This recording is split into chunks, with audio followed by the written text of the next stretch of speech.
Hey everyone, thanks for joining. Our new channel just starting out, so if you could please remember to hit the like button on the video, hit subscribe. It's going to really help us get a little momentum here as we're starting off. All right, today it's October 18th. Season starts in about 5 days. I want to take a little time to do a waiver show. Now, I know waivers aren't as big in fantasy basketball necessarily as they are in fantasy football, which is a big weekly to do. But with season starting, there might be some pretty good options out there on the waiver wire.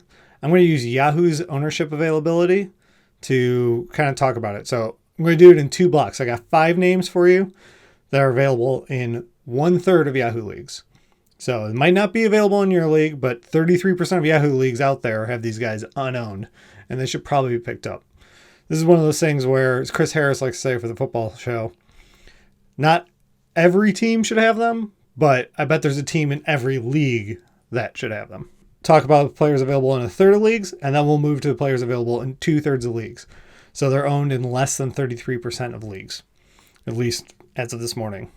But before I go too much further, I want to mention that the news broke that Zion is hurt, sprained knee. He's going to miss a matter of weeks. I don't know what that means. It's reported that with sprained knee, he was missing 3 weeks in college. So maybe that's all it is. But that steals a little thunder from the next episode I was going to do with super deep sleepers. So that means that Melly down there in the Pelicans, only 1% owned, is probably worth a pickup. He's a rookie, but I'm pretty sure he's a rookie, but he's 28 years old. He came from Italy, I believe.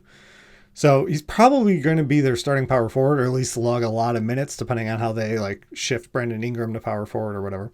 Derek Favors is the starting center. At least that's what we're planning, but we don't really know the rotation with the Pelicans because it's so completely new down there. Jahlil Okafor is also there. He's probably slated to be the backup center behind Derek Favors, but he might get some extra minutes given the situation. And, the buzz out of camp is that he's in a lot better shape and stuff like that. I kind of wonder, is he really going to be able to run up and down the floor at the pace the Pelicans are planning on? But with Zion out, maybe they just don't have a choice, or maybe he's has enough conditioning and ready to go that maybe it won't be an issue for Okafor. All right, without further ado, well, that's not true. First, beer. Because what goes better than beer with basketball? Today I'm drinking a bat squash. Just seemed thematic for Halloween.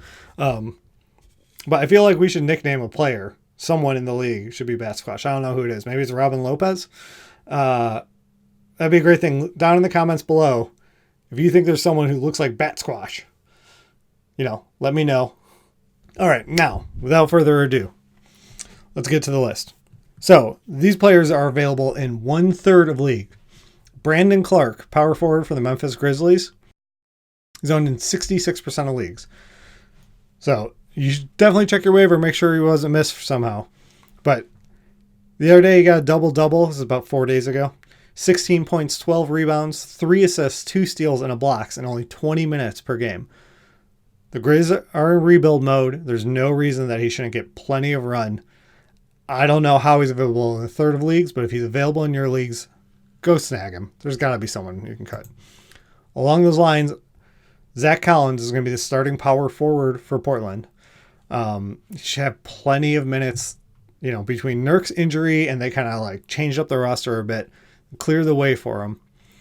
I never really paid attention to Zach Collins before the playoffs last year, so for fantasy, I don't know. But if you get the minutes are one of the most important stats in fantasy basketball. Last year, he was only averaging 5 points, less than an assist, less than a steal, less than a block per game. Those things aren't going to wow you, but he's also only playing 16 minutes. If he's going to get 25, maybe 30 minutes a game, if that goes up, we're talking, that'd be 15 points, 3 assists, a steal, and 3 blocks per game. I'm not sure that's true, but if he's getting 15 points and 10 rebounds, if he's averaging a double-double, that's nothing to laugh at, and that's definitely worth owning.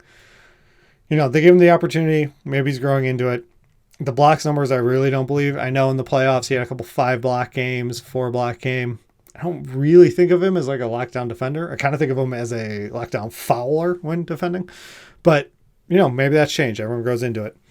He's available in 35% of leagues. Next guy on my list, Taurean Prince.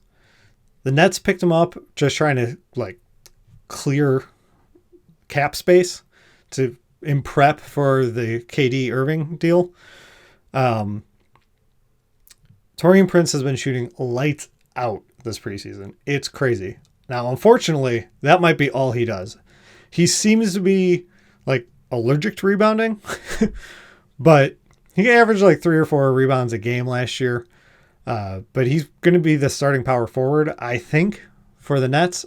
And they're going to need the rebounding. DeAndre Jordan can't be the only player on the team rebounding. And right now, based on what they've got slated, that's what it looks like. But KD's out with the injury, so Taurean Prince is going to play. And I think they need him at power forward. And that means he's going to need to learn how to box out and get some rebounds. So it's a great option to get a guy who can play small forward, probably power forward eligibility, depending on how Yahoo has him listed. But I think they're going to add it because I think he's going to be starting power forward. And you're going to get a lot of points, probably a decent amount of threes. We just got to make sure he's not allergic to rebounding or playing defense. It seems like he played defense for the first year and a half, and then he just decided, I'm in the NBA, I don't have to play defense anymore, and just stopped. They're going to need that. That team doesn't have... Yeah, they're going to need him to play some defense. So he's worth a look. Rui Hachimura, the rookie, I don't even know if I'm pronouncing it correctly, for the Wizards. The other night, he got 10 points, 12 rebounds in 27 minutes. So he's a rookie for the Wizards. The Wizards aren't going to be good this year. There should be plenty of minutes for him to get some time. But that was not an efficient 10 points and 12 rebounds. This is kind of like a pick up and stash, so depending on what you got at the end of your bench, it's not a huge deal. Fifth guy I'm going to have on the list, and I'm kind of bumping with the next list we do, but Dwight Powell is owned in 63% of leagues. He's going to be the starting center for Dallas, at least that's how it looks right now. He hasn't played because of the injury, but I don't think the injury is going to be too serious, so it's probably worth the pickup.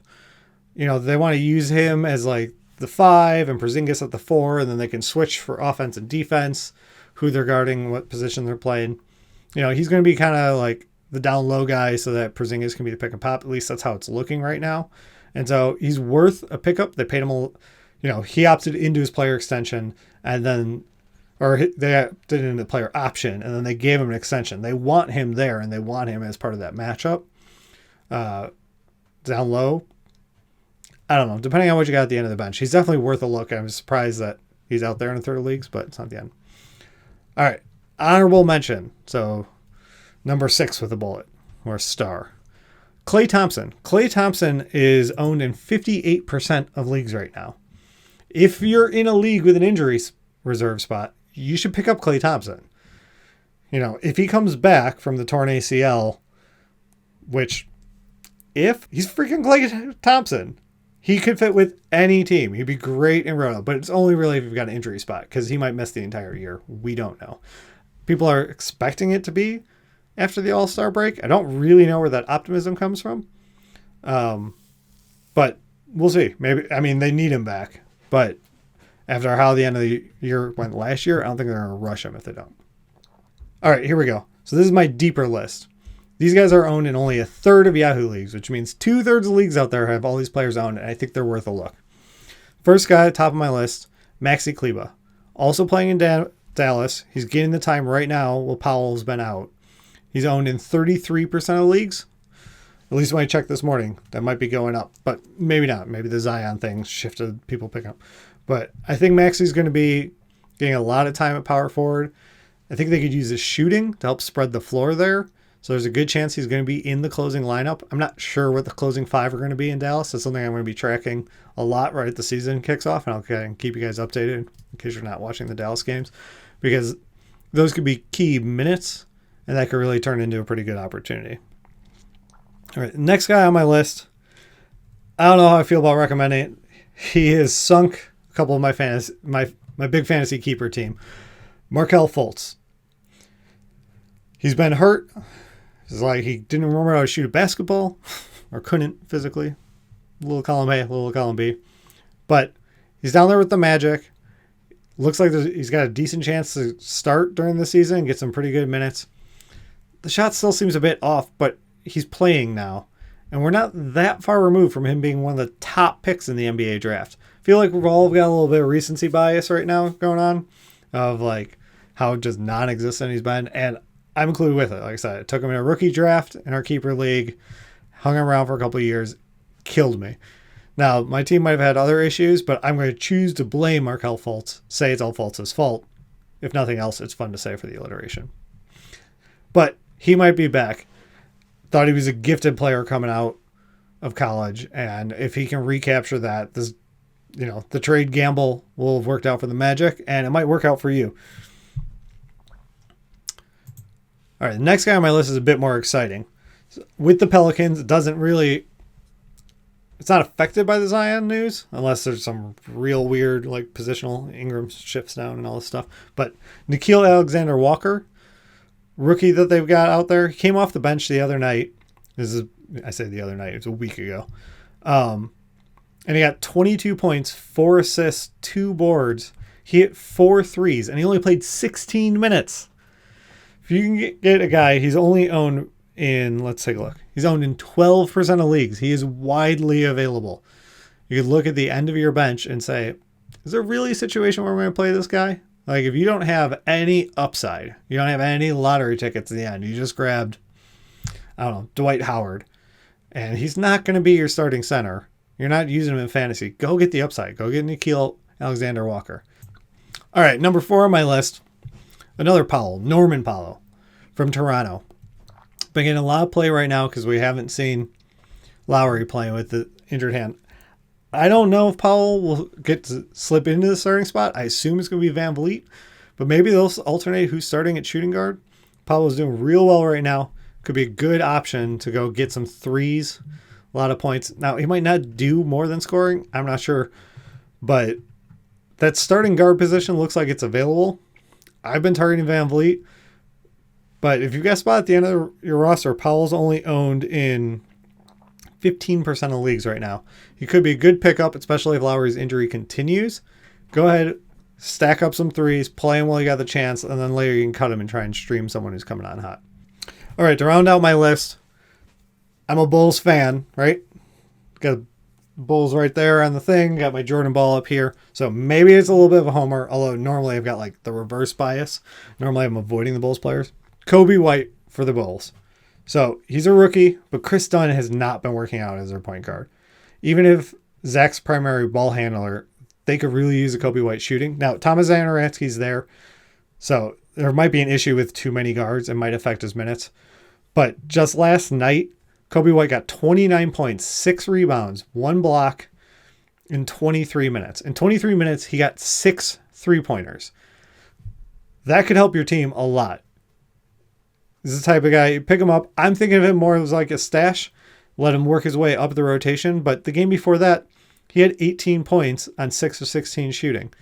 So if he's going to get 4 threes for 18 points, 6 threes for 29 points, then he's just like, you can plug him in as a 3-point sharpshooter in certain leagues, daily change leagues, roto leagues. Probably not going to hurt you too many places unless maybe you have turnovers on because rookies turn the ball over a lot. But you just stop playing with turnovers. That's a bad format. But Coby White, he's owned in 23% of leagues, so he's easily available in 3/4 of the leagues. So that's my 5 to take a look at. But I've got another, like, number 6 honorable mention. Along the same lines of Klay, Kevin Durant is only owned in 25% of the leagues. He's available in 3/4 of the leagues. Now that makes sense because no one's expecting him to play this year. They're all saying he's not playing this year. But if you have an injured reserve spot, go check for Kevin Durant. If you have an empty injured reserve spot, you need to pick up Kevin Durant right now. Just because they're saying he's not going to play all this year doesn't mean that's true. Now, there's a good chance he's not going to play. If you've got someone in there, you drafted Victor Oladipo and you slot him in your injured spot, or you don't have an injured reserve spot, don't cut a real player that's going to be helpful for your team this year for Kevin Durant. But if you have an empty injured spot and Kevin Durant's out there in 75% of the leagues, you need to go scoop him up, probably over Klay. The thing is, all the impressions, I think it's just the PR spin of it. Everyone's like, oh, KD's done for the year. We don't have KD for the year. We're not going to pressure KD to come play. But there seems to be a vibe I'm getting that Klay Thompson might be back around the All-Star break, and that makes no sense to me. The ACL tear historically is going to be harder to come back from. So Klay's injury might be harder to come back from than KD's Achilles. So there's the possibility that you could scoop up Kevin Durant and he's feeling okay and surprises everyone, comes back at the All-Star break or something like that. And suddenly your injury reserve spot, you got 30 points a game. Just like, oh yeah, by the way, I have KD and my whole league is screwed in the playoffs. I'm going to crush all of you. It probably won't happen, but it's the right strategy, in my opinion. If you have an injured spot and no one's in there, you pick them up. If during the year something happens and Kevin Love's going to miss a bunch of games and you got to slip someone else in there and it's not sounding like Durant's coming back, it costs you nothing. It's a free lottery ticket and he's available in 3/4 of leagues. All right, that's all I got for you now. Be sure to hit like, subscribe. I'll be back soon with the next episode. Probably talking super deep sleepers. People put on your watch list, maybe not to jump on right now. So those are people like Melly and Okafor who kind of stole a little thunder with the Zion injury. But I got some other really great names that you should look at, maybe even scoop up. I own 1 or 2 of them in leagues. Thanks, everyone.